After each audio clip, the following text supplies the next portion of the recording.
Hey everyone, I welcome you all in my English world. आज हम poetry section कर रहे थे। हमने लास्ट वीडियो में एक पोएट्री किया और एक अप्रिसिएशन किया। 6 पोएट्रीज और 6 अप्रिसिएशन है। नेक्स्ट पोएट्री मैं आपके लिए लेके आई हूँ और अप्रिसिएशन भी इसके साथ करेंगे। नेक्स्ट पोएट्री जो आपको दी गई है वीवर्स, मैं आपसे रिक्वेस्ट करूंगी अगर आपको मेरे वीडियोस में से थोड़ी सी हेल्प मिल रही है तो आप लाइक बटन हिट कीजिए, इससे मुझे मोटिवेशन मिलता है। And I am very much thankful to you कि आपको ये सारी चीज़ें जो एफर्ट्स हैं उसकी वैल्यू मुझे आपके कमेंट से पता चल रही है। So your comments are motivating me a lot. Thank you so much. अगर आपने मेरे चैनल को सब्सक्राइब नहीं किया तो सब्सक्राइब कीजिए और वीडियोस को शेयर कीजिए ताकि आपके फ्रेंड्स जिन तक ये वीडियो नहीं पहुंचा है उन तक भी पहुंच पाए। तो वीवर्स, इंडियन वीवर्स पोयम दिया गया है। इंडियन वीवर्स में क्या किया है पोएट ने, वीवर्स की जो काम है, जो उनका वीविंग है, वो 3 स्टेजेस में, लाइफ के 3 स्टेजेस में बांटा हुआ है। सबसे पहला स्टेज बोला है न्यूबॉर्न बेबी, ठीक है। उसका लाइफ का दूसरा स्टेज है जब हमारी मैरिज होती है, और तीसरा स्टेज है जब हम लोग अपने लास्ट स्टेज पे आ जाते हैं। तो सबसे पहला जो स्टेज है वीविंग, वो क्या है, देखिए क्या बोलते हैं कि हम वीवर्स जो है क्या करते हैं स्टार्टिंग में, सुबह सुबह क्या वीव करते हैं, ब्रेक ऑफ द डे कैसा क्या वीव करते हैं। सबसे पहले न्यू बॉर्न बेबी के लिए गारमेंट, जो बहुत ही हैप्पी गारमेंट होता है, ठीक है, जिससे बहुत हैप्पीनेस आने की संभावना होती है, होप्स मिलती है। दूसरा जो स्टेज उन्होंने डिस्कस किया उसमें उन्होंने क्या बोला है कि वीवर्स क्या वीव कर रहे हैं, कब वीव कर रहे हैं, रात में वीविंग कर रहे हैं। और रात में वो किस चीज़ की वीविंग कर रहे हैं, एक ऐसा गारमेंट जो रेड है, ब्राइट है, पीकॉक के जैसा, पर्पल है, ग्रीन है, अलग अलग कलर्स का है। और वो गारमेंट किसके लिए हो रहा है, marriage wheels of a queen, queen की एक रानी को दुल्हन बनाने के लिए, ठीक है, उसकी शादी का जोड़ा सज रहा है। तीसरे स्टेज में पोएट क्या बोलते हैं, जो वीवर्स है वो क्या वीव कर रहे हैं, बहुत ही सोलम और स्टिल टाइम पे वीविंग कर रहे हैं, मून लाइट में वीविंग कर रहे हैं।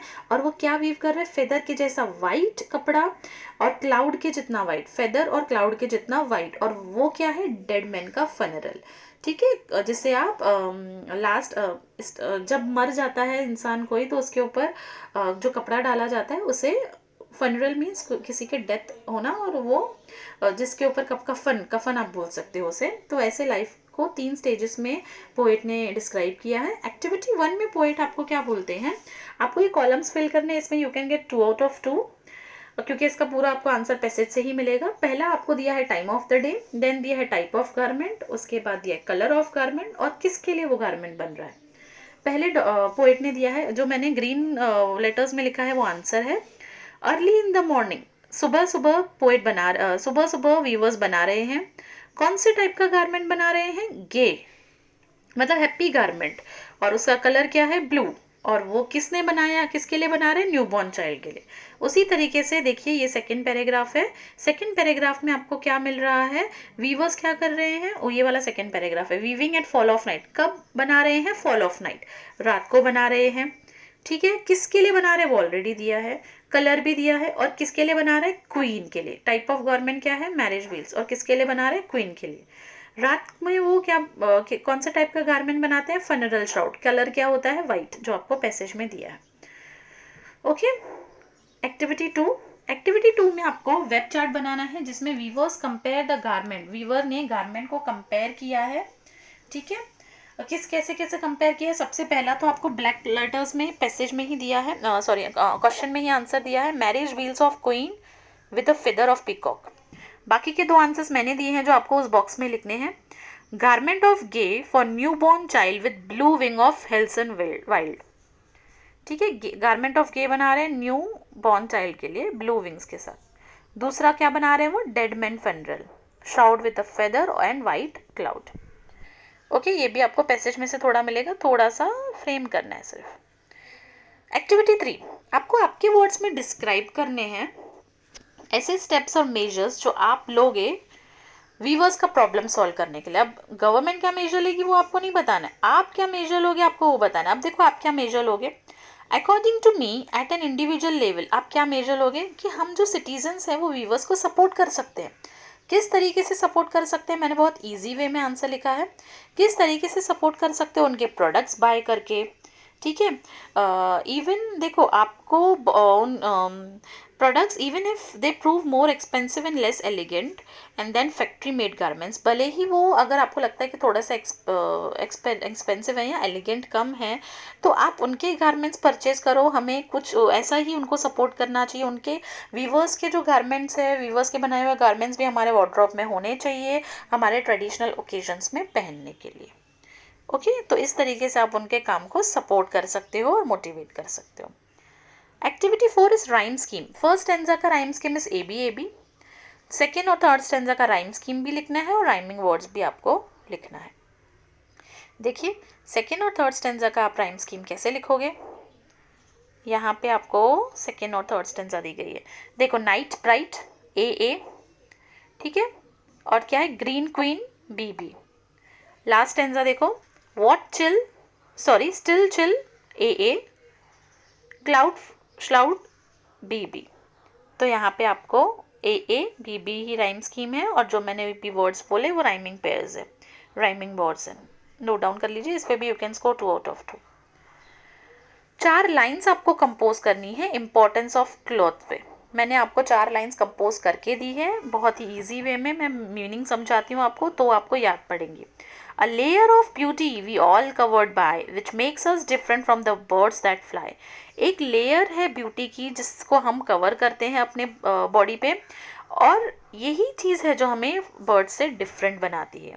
Those with no cover are the wilds in the forest। जो कवर में नहीं होते हैं वो वाइल्ड रहते हैं फॉरेस्ट के, मतलब वाइल्ड एनिमल्स रहते हैं। Cloth on human uplift him the rest। जो ह्यूमन के ऊपर क्लोथ है वो बाकी लोगों से उनको अलग बनाते हैं। ठीक है, आप अगर आपको मेरा ये वीडियो हेल्प कर रहा है तो आप प्लीज़ इसे लाइक बटन हिट कीजिए। हम इससे मोटिवेशन मिलता है हमें और हम टारगेट रखते हैं आज के वीडियो पे 500 के लाइक्स का। एप्रिसिएशन। अब एप्रिसिएशन आपको मनी ऊपर जो पोएम दिया था वीवर्स उसका ही नहीं लिखना है, यहाँ पे एप्रिसिएशन आपको song of the open road लिखना है। लास्ट लेसन में मैंने बताया हुआ था कि song of the open road जो है वो वॉल्ट विटमैन ने लिखी हुई है। ये पोएम का टाइटल का सिग्निफिकेंस ऐसा है कि ये पोएम का टाइटल हमें मोटिवेट करता है कि हमें लाइफ में हमारा जो लाइफ ये रोड है वो जर्नी को सिग्निफाई करता है। लाइफ ऑफ जर्नी जो है वो ओपन है एकदम, हमें यहाँ पे चलते जाना है, ये कोई डेस्टिनेशन नहीं है, ये एक जर्नी है लाइफ। ठीक है, ओपन है, हमें यहाँ पे चलते जाना है। तो हमें यहाँ पे पोएम के बारे में लिखना है, poetic style, poetic devices, inspirational message क्या मिल रहा है, आपका क्या ओपिनियन है। ठीक है, इवैल्यूएशन पूरा आपको लिखना है। तो यहाँ पे आप पहले पोएम का नाम आपको पता होना चाहिए, याद होना चाहिए। अगेन देखो कहीं भी पोएम का नाम नहीं दिया है, आपको पोएम का नाम याद होना चाहिए लेसन पढ़ते ही और ये एक्सट्रैक्ट पढ़ते ही। और वो कैसे याद आएगा, जब आपको स्टोरी पता होगी।